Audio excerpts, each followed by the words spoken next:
Ребята, всем привет! Вы на канале Dasha Models, и сегодня мы строим очень огромный ЗИЛ с огромным крюком. Итак, поехали!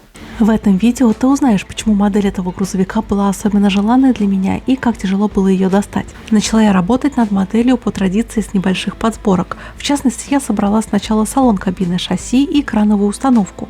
Сборка не вызвала особых сложностей, как это обычно бывает с моделями от АВД. Только на кабине пришлось немножко подшлифовать швы. А модель от АВД я очень рекомендую грунтовать. И на этой модели я использую грунт от Gymscale. С моделью этого грузовика у меня особые счеты. Очень давно, когда я только начинала заниматься моделизмом, я познакомилась с изделиями фирмы АВД, и мне очень захотелось собрать этот необычный и странноватый на вид грузовик. Тогда модели от АВД оформлялись в виде посылок, а внутри была очень странная инструкция, как у детского советского железного конструктора. И в этом был некоторый шарм. И, естественно, модель грузовика ЗИЛ-133ГЯ в официальных магазинах стала большой редкостью, но я нашла такой набор на Авито. И тогда, когда ко мне приехала по почте моя модель, я открыла коробочку и не досчиталась одной детали, причем очень довольно принципиальной. Это была передняя облицовка кабины. Отдельно ее купить мне было практически невозможно, а второй такой набор было точно уже не найти. А модель большого грузовика мне очень хотелось построить. А купить модели от фирмы АВД можно в магазине «Модельная лавка». И обратите внимание, что есть возможность выбрать любимый бренд и получить дополнительную скидку на его продукцию. Я, например, выбрала любимым брендом АВД, а применяя этот промокод, вы получите скидку в 500 рублей на свой первый заказ. Ссылочка на магазин и промокод есть в описании к видео. А после того, как грунтовка высохла, я применяю за окраску основных подсборок. Шасси я окрашу в черный цвет, а кабину в классический голубой цвет, который был характерен для изделий Московского автозавода. И тут я использую краски от Pacific 88. Мне очень понравилось использовать оттенок Sky Blue. Мне кажется, он идеально передает нужное цветовое настроение. Потом, когда кабина окрашена, я в базовый цвет добавлю белый, и таким светло-голубым оттенком я пройдусь по верхним поверхностям кабины ЗИЛка. А переднюю облицовку я покрашу красками от фирмы «Звезда» из баллончика. Это очень удобно. И также краской из баллончика от фирмы «Звезда» я покрашу крановую установку. И мне нравится теплый желтый цвет, который получается в результате. Так что для строительной техники я очень рекомендую использовать эти краски. И я нашла очень неожиданный выход. Изучая автомобили семейства ЗИЛ-133, я обнаружила, что их было немало и в самых разных видах. Был вариант с обычной кабиной от 130-го ЗИЛа. И вот вроде бы и нашелся выход. Вместо ЗИЛ-133ГЯ я решила построить ЗИЛ-133Г1. Это была экспериментальная машина, на которой отрабатывали некоторые узлы будущего гиганта. Результат моей импровизации вы можете увидеть сейчас на экране, а модель в данный момент находится в частной коллекции. Время ручных работ, и тут я использую краски от ICM. Мне металликами нужно покрасить двигатель и глушитель, а красным цветом я обозначу концовку стрел экрана. Они обычно бывают трех видов: красные с красно-белыми полосами и окрашенные в базовый желтый цвет. И мне понравился вариант с красным концом крана, что я и воспроизведу на модели. Тот странный ЗИЛ-133Г1 не единственный образец семейства большегрузных ЗИЛов, которые были на моем рабочем столе. Прошлым летом я строила экспериментальный тягач ЗИЛ-133 Вят, и видео о его постройке есть на моем канале. Самое главное отличие этого грузовика от своего предшественника ЗИЛ-130 – это пластиковое оформление капота. И вообще семейство 133-х ЗИЛов довольно широкая тема, и было построено довольно много разных вариантов с разными кабинами и надстройками. Чего только стоит перевозка лошадей, которая выходила в серии «Наши грузовики», и надеюсь, что этот прототип появится и в виде набора для самостоятельной сборки. Обязательно его приобрету. А совсем недавно в телеграм-каналах появилось видео с применением ЗИЛ-133 в боевых действиях на Северном Причерноморье. Ветеран, так как самый молодой ЗИЛ-133ГЯ был выпущен в 1992 году, вооружен зенитной пушкой С-60. Я бы хотела построить такую модель, благо набор с бортовым ЗИЛ-133 у меня есть в запасах. Но вот с пушкой есть проблема, в сети есть 3D-модель в продаже, но поскольку я русская и у меня очень неправильная банковская карта, то оплатить скачивание 3D-модели я не смогу, так что придется как-то найти выход из этой ситуации. Может быть, у вас есть идеи? А также кисточкой я окрашу рабочее место крановщика. Мне надо окрасить кресло, рычаги управления и приборный щиток. А благодаря большой площади остекления кабины все эти операции можно проделать в собранном состоянии. Почему-то на всех фотографиях, которые мне попадались, да и на дорогах, я часто обращаю внимание на автокраны. Я вижу их в повидавшем жизни состоянии. Поэтому я придам состаренный вид стреле при помощи нанесения сколов. Сколы я делаю темно-бурой краской при помощи губки, а методом сухой кисти я белой краской придам ходовой части большего объема. Обратите внимание, что панель торпеды у советских грузовиков, как правило, окрашивалась в цвет кабины, поэтому я окрашу эту деталь в базовый светло-голубой оттенок. И не забуду покрасить сиденья.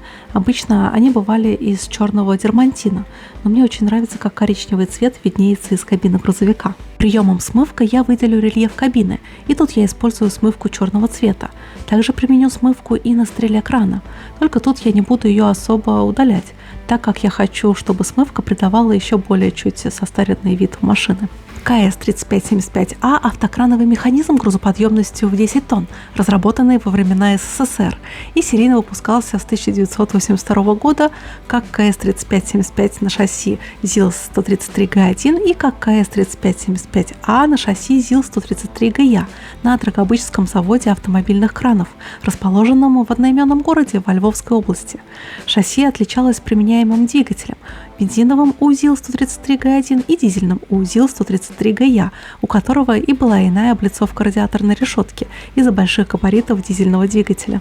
После внедрения в серийное производство нового автокрана КС-3575 он стал самым популярным автокраном, выпускавшимся на предприятии во времена СССР, и по сути стал визитной карточкой предприятия. При разработке автокрана его наделили гибкой и универсальной конструкцией, адаптированной для самых востребованных задач.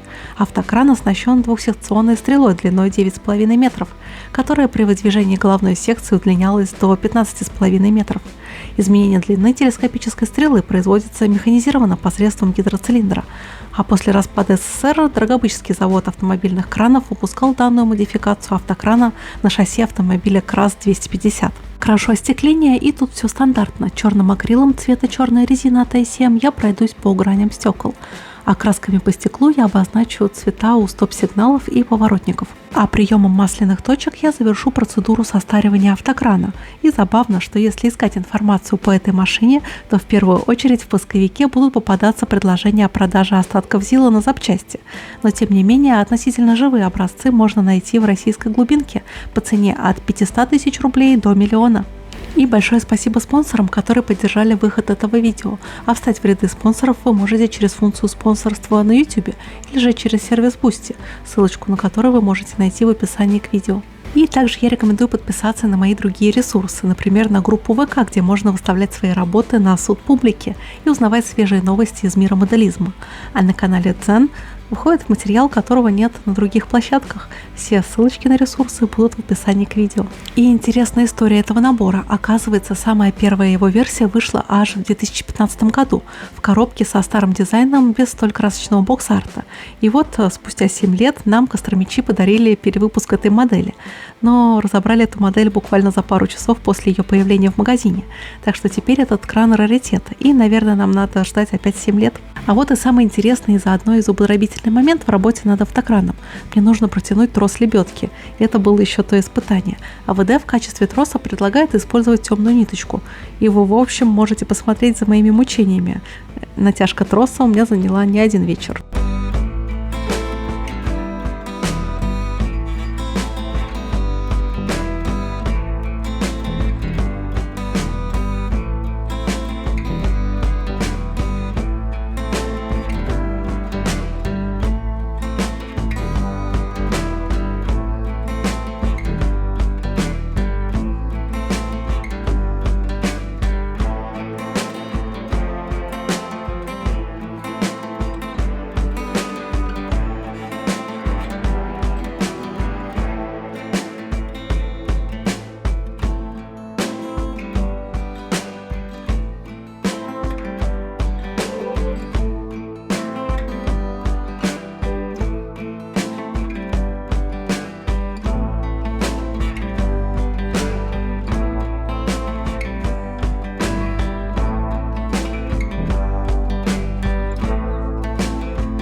А методом сухая кисть я выделю рельеф кабины и настройки. Тут я использую бледно-желтый цвет, а сухой кистью с металликом я пройдусь по характерному рельефу крановой площадки.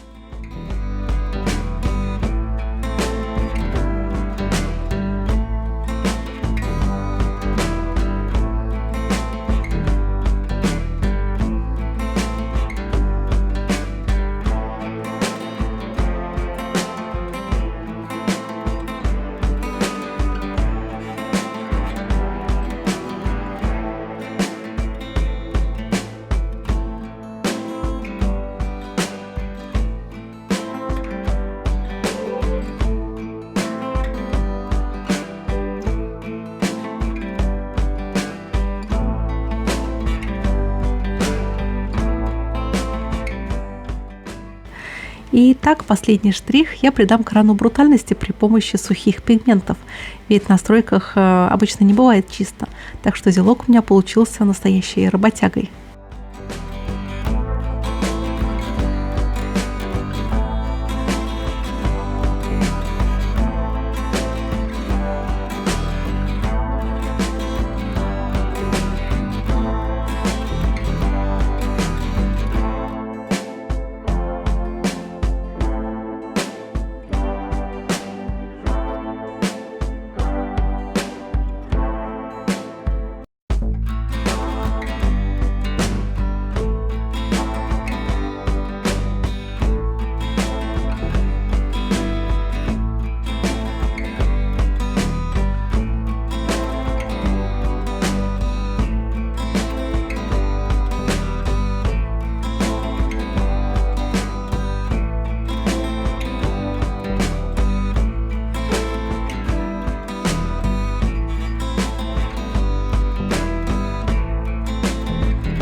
И вот такой у меня узелок получился, настоящая рабочая лошадка. Конечно, он немножко грязный, но как это и положено любому автомобилю на стройке. Так что работой я очень довольна и надеюсь, что вы подчеркнули что-то интересное в моем видео. До новых встреч. Пока-пока.